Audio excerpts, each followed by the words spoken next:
Ebukhosini ninjani? uMakhosi Mkhize okhulumayo.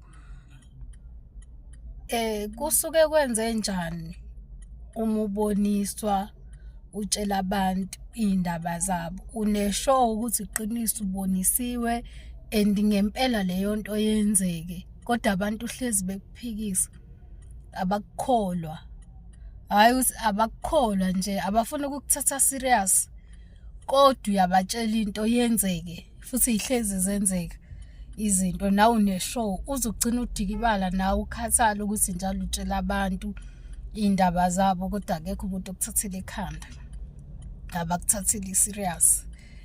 Leyo nto yenziwa yini-ke? Yenziwa ukuthi abantu abaphila kuwena abangasekho bathwasa, baqeda, bazenza zonke iy'gaba zentwaso, bazenza zonke iy'gaba zabo okwakufanele bazenze, base bangena kuwena.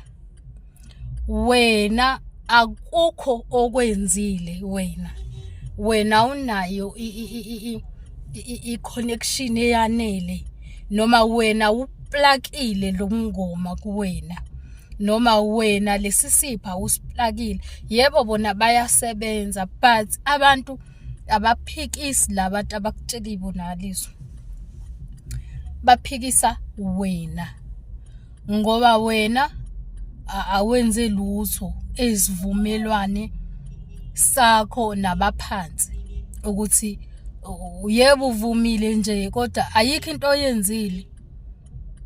Kuyahlukahlukana-ke ngoba ngihlezi ngichaza ukuthi intwaso ayifani, ayilingani, kodwa lokho kusuke kufanele ukwenze wena kwesigaba ophiwe sona, kwezinga ophiwe lona, kwamandla ophiwe wona, wenzeni wena?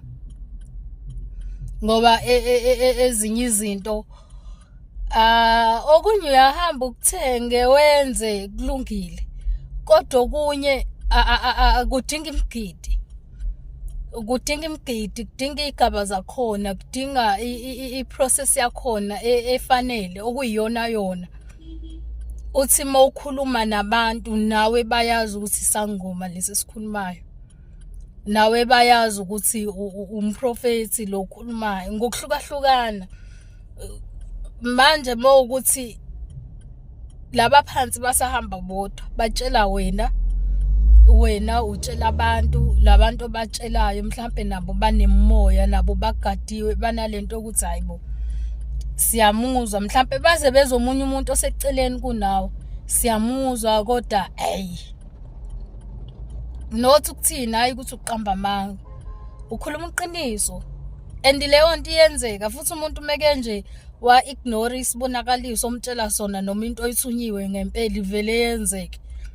Kuthi noma isiyenzekile usuzama ukubakhumbuza ukuthi hayibo ngake ngayibona le nto, noma ngake ngayisho, kodwa ayizwakali meshiwe, wena izizwakala meshiwe omunye umuntu.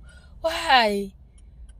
Wena awenze lutho, ugcine ngokuthenga nje iy'mpahla, ugcine nje ngokwenza izinto lezi ey'light, kodwa awukaze awuhlabile nkomo, awuhlabile mbuzi, awuhlabile nkukhu. Istipend akusikhona konke okudinga into efanayo.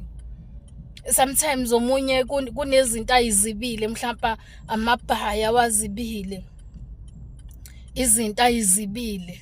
So nje iloko ngiyacela ukuthi ifunisise ukuthi yini ongayenzile wena yini lezo connecta nabakini kakhulu ukuze wamukeleke.